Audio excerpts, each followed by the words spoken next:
So on this video, we're going to spend some time reviewing the new hose manifold. Obviously, if you look at it, you know it's quite a bit different than existing hose manifolds. And so Chris, what was the reason on this project we decided to not just make this gun adaptable to the existing air purge manifold or ProConnect manifold? Why did we decide to redesign a manifold? A couple reasons, Nick. First, it's a lighter manifold. We did this out of aluminum, so it's lighter. We're also able to have a smaller profile, so the gun isn't as wide. And then also we put, if you're familiar, customers with a clear shot gun, we put our filter screens now. They're accessible, easily accessible without knocking your gun down. If you remove these two plugs right here, you can have access to your filter screens.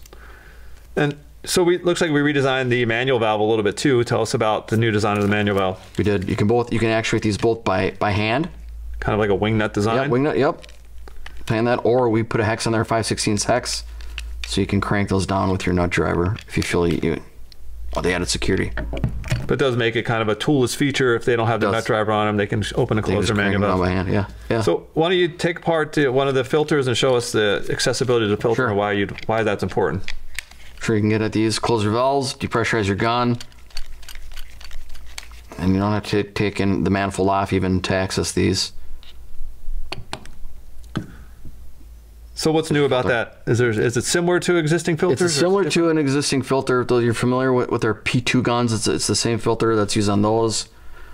And then also, well, the filter itself, right, is what you're referring to. The filter screen. Yep. This is entirely new. It is serviceable. There's a check ball in there with the spring. If you get your screwdriver down here, it's applied to the gun. You can pop that ball out. There's a little slot next to the ball that allows you to remove the ball. Right.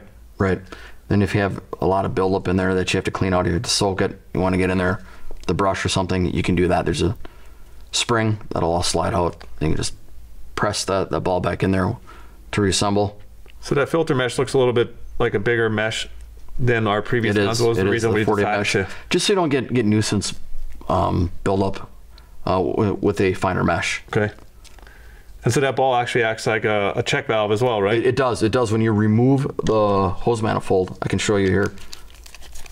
It'll prevent any material leaking from your hose manifold. Well, right now it's open because when it's assembled, the cartridge, the housings on the cartridge uncheck the check ball. But now when you remove it, the springs, that check ball is seated. So any residual this is connected to your hose won't leak out. Those check balls will check. Pretty simple. Yeah. And then when you assemble, you can feel that, see that spring? That's when you're unseating those check balls and reassembly. It's in spray mode. Well, it seems like a pretty nice design. Hopefully the lightweight nature adds to the overall lightweight flexibility of the gun. Right. First thing we wanted to show you is how to properly purge air or fluid through your hose manifold, because it is a little bit different than the hose manifold used on an air purge or ProConnect gun.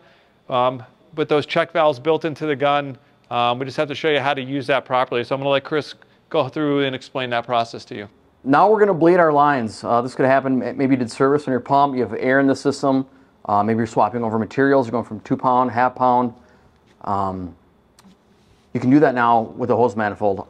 We have 2 checks here, and we need to unseat those checks in order to do that, to allow material to flow out. So take your hose manifold off your gun, open your valves. We'll do each side at a time. We'll do the A side right now. And 1 turn open approximately, and you'll unseat the valve, and then you can purge material out, just like that. We're doing it just with the feed pumps to the system. We're not using the pressure, the fluid pressure pumps. Either just with the feed pumps, and you can close that. Shake off any residual. Now go to your resin side, open that up. Approximately 1 full turn. You don't want to back out too far because you don't want to unseat these filter plugs. You want to keep the O-ring seated. So about 1 turn is all you need to do, and you can purge any air or any material out that you need to. When it looks okay, then close your filter housing check and then shut off your valves. And then just wipe off any residual that may have gone over. And there you go. That's how you purge your lines. I think that wraps up this video. We're going to move on to our next video.